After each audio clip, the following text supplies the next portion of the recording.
Hi, and welcome to Creepy Crime Story, where the darkest truths aren't imagined. They're real. It was supposed to be a routine divorce meeting, but 20 minutes later, she was bleeding to death on a downtown sidewalk. The last thing she said was to 911, Cleveland, Ohio, March 24th, 2013. The sun was out, the wind still sharp from winter's tale. It was a Sunday. Traffic was light near East 12th and St. Clair Avenue. The Erie View Plaza building, a quiet mid-rise office structure mostly used for midweek legal and business work, stood nearly empty. But one of its tenants, an attorney with a divorce practice, was expecting a client that afternoon. At least that's what the calendar said. Alisa Sherman, 53 years old, parked nearby and walked across the concrete plaza. She was punctual as always. She had 4 grown children, worked as a nurse, and was in the final stretch of a drawn-out divorce. This meeting wasn't supposed to be anything special, just a final pre-hearing review with her attorney, Gregory Moore. According to messages later pulled from her phone, she'd confirmed the time with him. She told her daughter she'd be in and out quickly. She never walked back to her car. At approximately 5:21 p.m., emergency dispatch received a panicked 911 call. The female caller was injured, disoriented, and bleeding heavily. First responders arrived within minutes. They found a woman lying just outside the building's entrance, suffering multiple stab wounds to her torso and arm. Despite immediate medical efforts, she died later that evening at Metro Health Medical Center. The woman was Alisa Sherman. She had been stabbed 11 times in broad daylight, less than 50 feet from the main entrance of the law office representing her in her divorce case. There were no eyewitnesses. No one reported hearing screams. Surveillance footage from the area showed only a single figure approaching, then fleeing. But the camera didn't catch a face, just a hood, a quick blur of movement, and the outline of someone dressed entirely in black. No robbery, her purse remained. Her phone was on her. There was no sign of a struggle, no sign of defense wounds, and no weapon at the scene. The location raised immediate suspicion. This wasn't a random street. Alisa had only come here for one reason, a legal meeting, and the building she was attacked in front of housed the office of her divorce attorney. Investigators moved fast. Homicide detectives from Cleveland PD canvassed the plaza, pulled surveillance tapes from nearby banks and buildings, and interviewed security guards. Most of the businesses in the building were closed that Sunday. The law office was locked. One of the first people detectives contacted was Gregory Moore. He told police he hadn't seen Alisa that day, that he never made it to the office, that they were supposed to meet, but he had to cancel last minute. He provided a timeline. Investigators asked for access to his phone. He declined. But what they already had were the texts from Alisa. One of them, time-stamped just 15 minutes before she was attacked, read, "I'm outside your office, just waiting for the doors to open." It would become one of the most scrutinized text messages in the entire case. As the homicide unit pieced together the timeline, a pattern began to form. One that didn't answer everything, but raised several immediate questions. Why was there no video footage of Gregory Moore arriving or leaving the building? Why didn't his key card register that day? If the meeting was canceled, why didn't he notify her in advance? By Monday morning, the case had already drawn media attention. Mother of 4 stabbed outside law office made local headlines. It was shocking, it was bold, and it made no sense. There was no public suspect, no known enemies. The divorce had been difficult but not openly hostile, according to family and friends. Alisa wasn't in any personal dispute beyond the legal one. Still, the murder took place right outside a legal office, in an urban, well-lit, open space, with security cameras, with cell tower access, with witnesses nearby. And yet, no one saw a face. No one saw a weapon. No one chased a fleeing suspect. What they had was a dead nurse, a confused lawyer, and a whole lot of clean data. That, detectives would later admit, was the problem.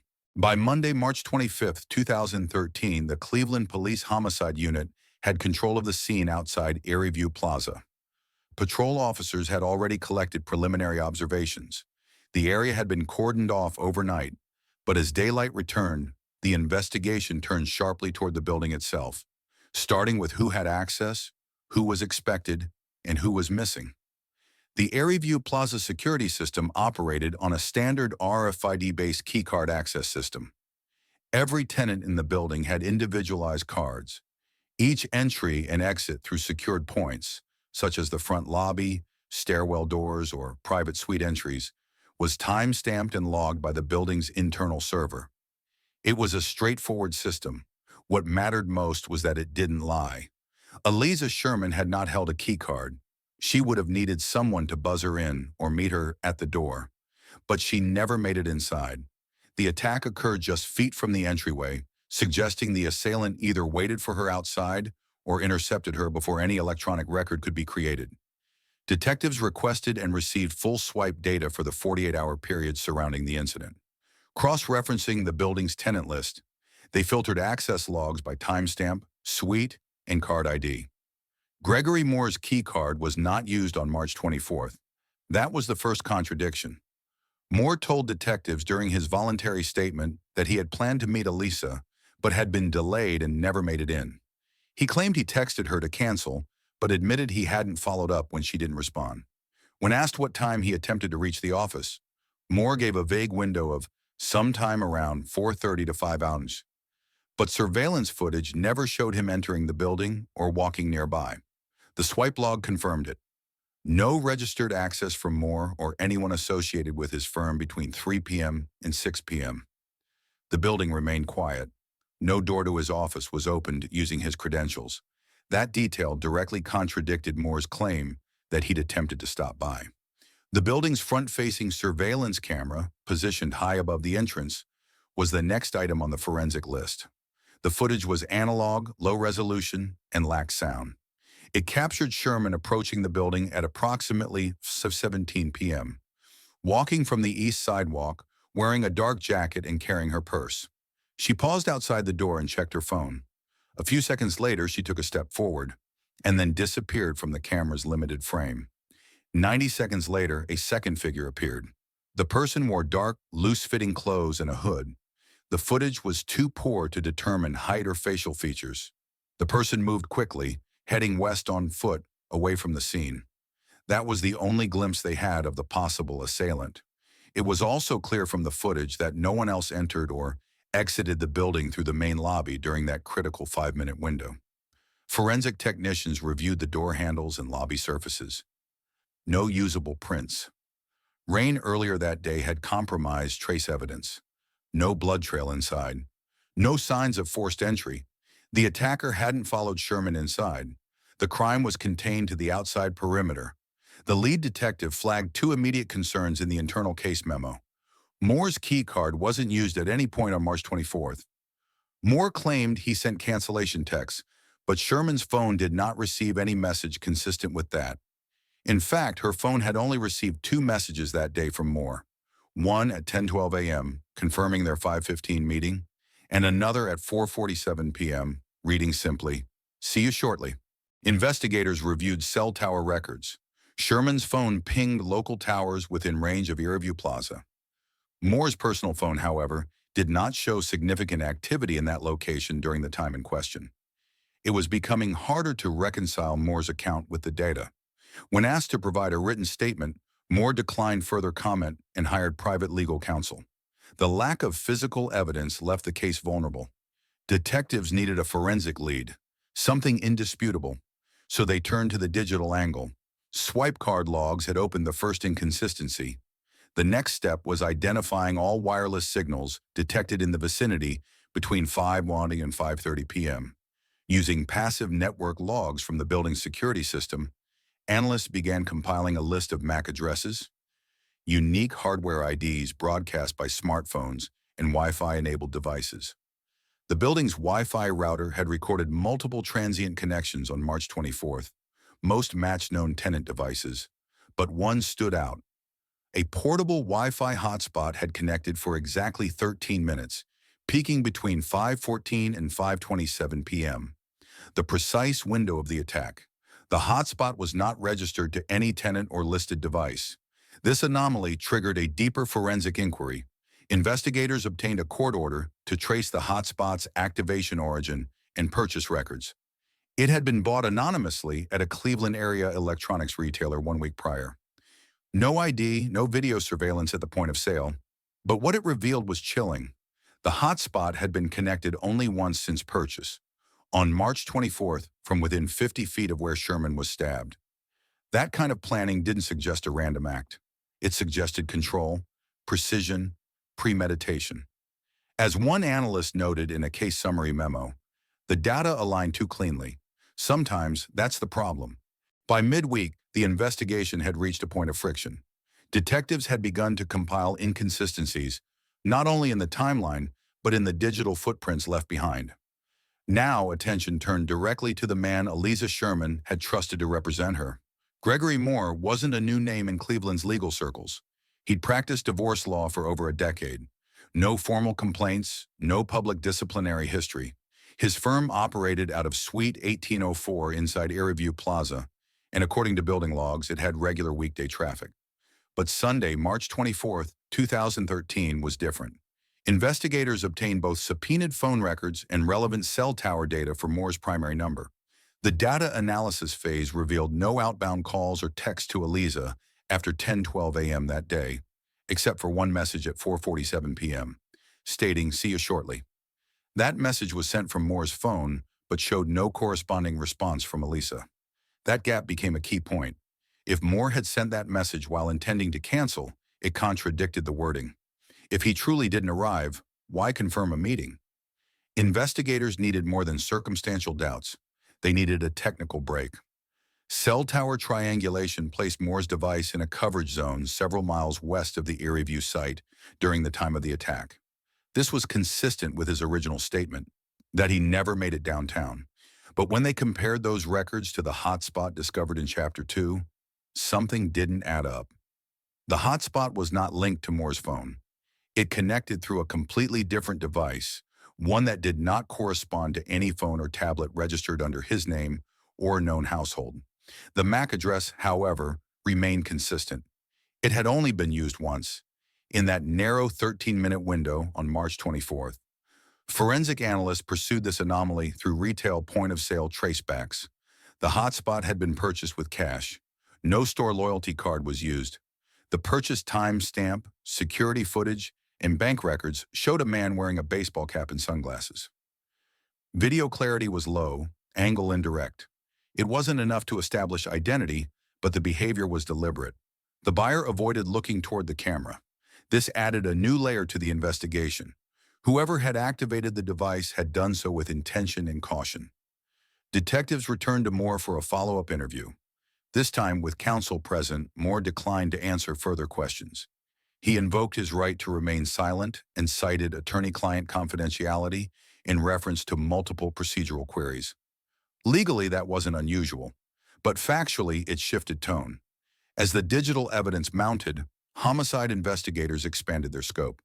They requested tower dumps, complete lists of devices connected to cell towers surrounding the scene during the time of the murder. Over 150 devices pinged the local network in the 30-minute window surrounding Alisa's death. One stood out, a secondary phone, prepaid, purchased under the name G. Moore. Activation records traced the device back to a regional convenience store, again paid in cash. The device was active only on 2 days, March 21st and March 24th. On both dates, its signals tracked closely to the Airview Plaza vicinity. The implication: someone had used a burner phone, registered under a legally suggestive alias, only around the time of the crime. The device was deactivated shortly after Alisa's murder and never pinged the tower grid again. The level of planning was methodical. Back at the lab, forensic IT staff retrieved metadata from Alisa's phone. In her contact list, Moore's number appeared once under his full name. No entry for any other number was found. The secondary number had never been saved, suggesting Alisa had never been contacted from that device. Meaning, if it was used in conjunction with the crime, it was never intended to reach her. It was meant to support another communication or digital access point. The theory began forming. Whoever used the burner and hotspot had created a closed-loop network, one that allowed temporary, untraceable communication, data use, or surveillance. The kind of setup not common in crimes of passion or impulsive violence. The kind of setup seen in premeditated, pre-planned actions. As one investigator noted in a case review log, she thought she was walking into a legal appointment. It wasn't an appointment, it was a setup.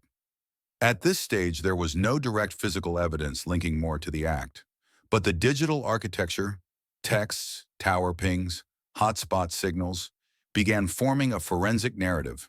Alisa had been lured to a specific place at a specific time under the impression she would be meeting her legal representative. That meeting never occurred, but someone else had shown up.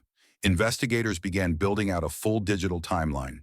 Timestamped texts, call logs, device triangulation, surveillance paths, keycard logs, and wireless signal mapping. Together, it formed a complete 18-minute window. It tracked Elisa's final movements, her final text, and the exact duration of the unknown hotspot's connection to Erie View's rotor system. It also highlighted a total absence. No witness placed Gregory Moore at the scene. No camera confirmed his presence. But the forensic trail didn't need him to be seen. It only needed the system he left behind. By the end of that week, detectives briefed the prosecutor's office. The advice was cautious. Pursue additional device trace analysis before seeking any formal charges. The risk of misinterpretation was high. Circumstantial evidence, no matter how technological, required stronger corroboration. Still inside the task force, consensus had started forming. Alisa hadn't just been murdered. She'd been maneuvered. And whoever did it understood how to stay one step ahead of surveillance, forensics, and time. By the end of April 2013, the momentum behind the investigation into Alisa Sherman's murder had begun to slow. The forensic leads, though suggestive, remained circumstantial. The swipe card data didn't show Gregory Moore at the scene. The burner phone and portable hotspot were unregistered, cash purchased, and disconnected. Surveillance footage had captured no usable face, no license plate, no clear evidence of the killer's identity. It was a high-profile homicide in a public space, but it had gone cold in less than 60 days. Cleveland Homicide filed the case under active but unsolved. Lead investigators were rotated onto other assignments. The temporary task force assigned to the Sherman file was disbanded. In internal memos, the case was labeled pending further evidence. There was no shortage of public frustration. Local media continued to run features on the unsolved murder of a working mother. The family made repeated appearances on air, but without new forensic data or a direct witness, there was no basis for indictment. Investigators did continue one angle, a background probe into Gregory Moore's recent financial and professional behavior, with a focus on the period surrounding the murder. Records showed that, leading up to March 2013, Moore's firm had taken on fewer clients. His annual billable hours had dropped significantly. He had no paralegal support on staff at the time and worked alone from his Erie View office. In the 4 months preceding the murder, his case volume had declined to less than half of the previous year. Court filings revealed further strain. Moore had been flagged by the Cuyahoga County Domestic Relations Court for repeated scheduling delays and failure to submit required documentation in several divorce cases, including Alisa Sherman's. On at least 3 occasions, opposing counsel filed motions to compel discovery due to Moore's non-responsiveness. In Sherman's case, the judge had issued a pre-trial order requiring all documentation to be completed by March 25, 2013, the day after she was murdered. A subpoena to the Ohio Board of Professional Conduct uncovered a confidential ethics complaint filed against Moore in early 2013 by another client. The complaint cited negligence, intimidation, and poor communication. While the case was not resolved and did not lead to disciplinary action at the time, it added weight to concerns that Moore may have been under pressure, legally, professionally, and financially. This profile refinement was important. It didn't prove anything, but it helped narrow motive. Around the same time, Cleveland PD requested a sealed court order to examine Moore's firm bank records. What they found added more questions than answers. In the week before Sherman's death, Moore had withdrawn a large sum of cash, approximately $4,500, taken out in 2 separate transactions on March 18th and March 22nd. The withdrawals were inconsistent with his normal financial pattern. Moore, according to monthly reports, rarely used cash and handled most transactions electronically. There were no documented uses for the withdrawn money, no deposits, no purchases, no accounting entries. The money wasn't illegal, but its timing stood out. The same week, the burner phone and hotspot were purchased. Financial analysts flagged the pattern as a potential preparation cluster, a behavioral term used in organized crime and major case analysis to indicate deliberate staging. Meanwhile, a search warrant executed on Moore's email servers, business account only, personal account remained protected under privilege at that time, found no formal appointment confirmation with Alisa for March 24th. The only correspondence was the text message from his phone to hers. "See you shortly." That message, unlike emails, was harder to retract. It placed him in the narrative, if not in person, then by design. Digital forensic teams also reviewed browser history from Moore's office computer during the preceding week. A series of searches raised concern. Erie View Plaza entry camera location, how to disable building surveillance feed, temporary Wi-Fi hotspot setup, burner phone Cleveland no ID. The timestamps matched March 20th to March 22nd. All searches were conducted in the evening, after 7 p.m. This was the first direct technical indicator that someone, likely Moore, had been actively researching methods to circumvent physical presence tracking. These patterns did not reach the threshold for arrest, but in prosecutorial analysis, they began forming a mosaic, not evidence of presence, but of orchestration, not spontaneous behavior, but structured, informed behavior.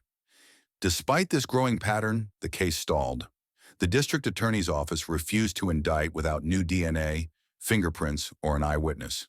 The Sherman family was informed that the investigation would remain open, but inactive, until further developments emerge. Forensic evidence was frozen. Legal motion ceased. The case officially went cold. By 2014, it was archived, but not forgotten.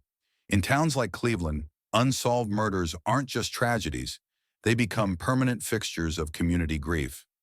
Alisa's name remained on memorial walls and media lists of local victims. Her children continued to advocate for progress. Her sister organized annual vigils on the date of her death. Public interest faded slowly, but never completely. The forensic data remained intact, stored, reviewed annually, quietly kept in circulation. And in 2021, that quiet persistence paid off. The Ohio Bureau of Criminal Investigation's Cold Case Unit launched a new initiative to reopen stalled homicides involving digital forensics. Alisa Sherman's file was reviewed, reclassified, and reassigned. 8 years after Alisa Sherman was stabbed outside Erie View Plaza, her case was gathering dust inside a sealed storage archive. No arrests, no movement, no new leads. Her family never stopped asking. But in the eyes of the system, the trail had gone cold until 2021. That year, the Ohio Bureau of Criminal Investigation launched a statewide cold case initiative focused on digital forensics. With advances in metadata tracing, hotspot triangulation, and behavioral analysis, older files were reevaluated for missed technological threads. Alisa's case was selected due to its urban setting, publicly accessible surveillance, and suspected digital pre-planning. The assigned team didn't start with emotion. They started with data. A full digital audit was performed on the hotspot MAC address recovered in 2013. Technology that didn't exist when the case was first handled now allowed the unit to trace proximity connections. Through third-party Wi-Fi sniff logs, they confirmed that the same hotspot had briefly connected, seconds before the murder, to a device registered under a masked IMEI code. Using updated subpoena access to national telecom records, the team linked the masked IMEI to a prepaid Android phone purchased at a CVS in Lakewood, Ohio. A store receipt confirmed the date, March 21, 2013. Paid in cash, no rewards card. But store footage, this time enhanced by modern facial detection software, showed the same individual buying both the phone and a reloadable hotspot card, wearing a distinct Navy baseball cap with a local sports team logo. That was new. The footage had existed before, but now image enhancement flagged a logo, one also worn by Gregory Moore during a recorded public seminar weeks earlier. Again, not proof, but the gaps between coincidence and planning were shrinking. The cold case team then turned to Moore's deleted email files. Unlike the 2013 investigators, they now had tools to reconstruct partial fragments of deleted messages stored on residual memory sectors. Among those files were unsent drafts, one of which contained this line, She won't show. If she does, keep it clean and fast. There was no recipient, no subject. But the timestamp, March 23, 2013, 11:19 p.m. Combined with new heat mapping tools, investigators also confirmed that the burner phone used near Airyview Plaza had been physically close to Moore's office router 24 hours before the murder. Network pings placed it within 30 feet of his suite's modem during off hours. The MAC address had never been registered to a client, employee, or guest. That detail changed the entire sequence. It placed the device, the same one triangulated to the hotspot, inside his office before the attack. There was no longer just absence of evidence. There was evidence of placement. By September 2021, the Bureau issued a formal internal review report concluding that technological premeditation likely involved the manipulation of communication and surveillance systems by someone familiar with both the location and victim. The wording was careful but direct. At this stage, the case returned to the Cuyahoga County Prosecutor's Office. A new grand jury was impaneled. Quietly, privately. The Sherman family wasn't informed. Yet. Cases like this don't erupt back into headlines overnight. They come back slowly, from logs, from recovery software, from silence. And in those details, the truth started pushing back. By spring 2020, the Alisa Sherman case had crossed a threshold. What began as digital fragments and behavioral flags had evolved into a coherent forensic timeline. Not speculation, evidence, not theory, sequence. And after 12 years of waiting, a grand jury in Cuyahoga County was quietly convened. The decision was not announced. No press release, no public hearing. The records were sealed under court order, and only a select group of investigators, legal staff, and forensic analysts were aware. They had one objective: assess whether the evidence now met the legal threshold to charge Gregory Moore. Over the course of 2 weeks, prosecutors presented structured exhibits. Every recovered digital trace, every corroborated metadata point, every bank withdrawal and router ping. Forensic experts detailed how the hotspot's MAC address linked to Moore's office in the days before the attack. Cell triangulation placed a burner phone near the Airyview building hours before Alisa was stabbed, and enhanced footage tied the clothing and cap from the purchase to Moore's prior appearances. One recovered file, a partial draft never sent, was described by an analyst as operational language, the kind typically used in logistics or surveillance planning. Its content wasn't abstract, it was instructive. At the end of the closed hearing, the grand jury issued an indictment under seal. The charges: aggravated murder, conspiracy, and obstruction of justice. A warrant for Gregory Moore's arrest was signed on May 1, 2025. The next morning, Moore was taken into custody in Austin, Texas, where he had been living quietly since relocating in 2019. Local authorities, working in coordination with Ohio law enforcement, served the warrant without resistance. Moore made no statements during his arrest, no confession, no denial. He was extradited to Ohio within a week. Only then, on May 10th, was the indictment unsealed. News outlets reported the arrest of a former divorce attorney in connection with the 2013 murder of one of his clients. Alisa Sherman's name returned to the headlines. This time, it wasn't about grief, it was about accountability. At the press briefing, officials did not offer new detail. They confirmed the charges, they cited the role of forensic technology in reopening the case, and they thanked the family for their patience. Behind the scenes, prosecutors had already begun preparing the discovery material. Defense attorneys were issued digital access to over 800 pages of evidence logs, device registries, metadata captures, financial statements, and deposition summaries. Included was a reconstruction of the timeline from March 21 to March 24, 2013, down to the minute.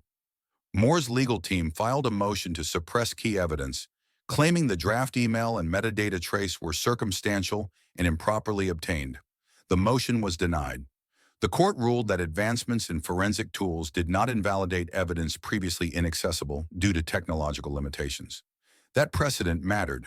For Alisa's family, the indictment wasn't closure, but it was the first moment in over a decade where silence wasn't the final outcome. And for investigators, it was proof that even carefully orchestrated crimes could leave digital footprints. ones that grow louder with time. Gregory Moore stood before the Cuyahoga County Court of Common Pleas on May 24, 2025. 12 years had passed since the murder of Alisa Sherman, but the charges against him were precise: aggravated murder with prior calculation, tampering with evidence, and conspiracy. The courtroom wasn't full, no camera crews, no televised hearing, but what it lacked in spectacle, it carried in weight.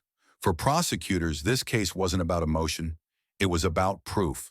The forensic map built since 2021 was now public record, and the first day of pretrial hearings focused squarely on sequencing, showing the court how each data point was connected, not individually but as a system.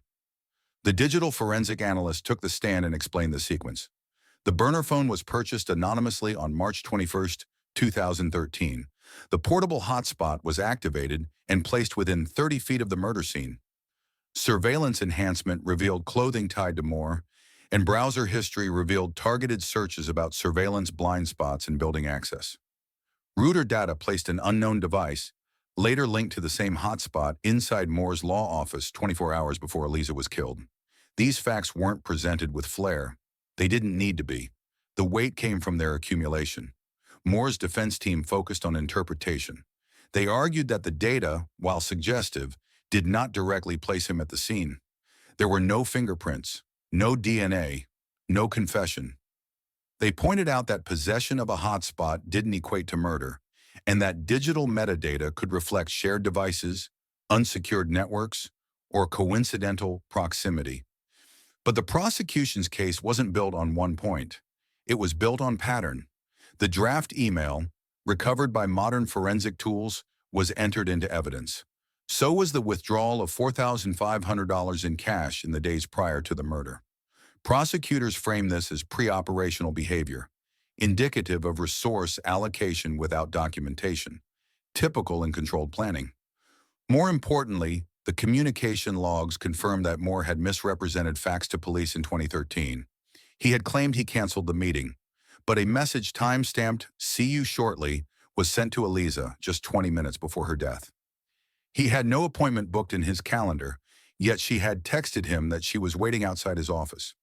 False narratives don't erase digital timestamps. The court also heard from one of Alisa's daughters. Her statement wasn't used to build the case. It wasn't evidence, but it clarified context. She told the court that her mother had no reason to fear Moore, that she trusted him, and that Alisa never expressed concerns about personal safety ahead of their scheduled meeting. The prosecution did not rely on sympathy. They used it to show how trust was weaponized. By the third day of hearings, a pretrial decision had been made. The case would proceed to trial. The judge ruled that the totality of evidence, including technological traces, contradictory statements, and behavioral planning, met the standard for probable cause. For the first time, a legal system officially acknowledged that Alisa Sherman had not died in a random act. Her killing, based on the state's theory, had involved weeks of preparation, deliberate concealment, and professional manipulation of both legal process and physical surveillance infrastructure. The judge set a trial date for later in 2025. Moore was remanded to custody without bond.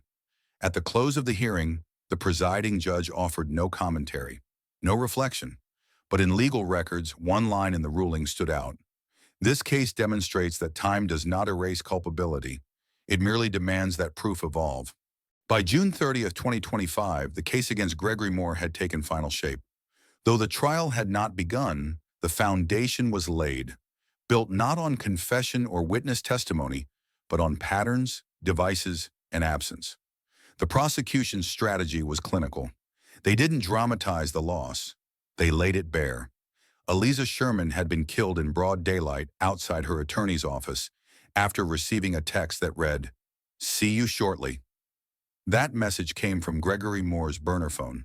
The location data, tower pings, and Wi-Fi hotspot connections placed that device near the scene.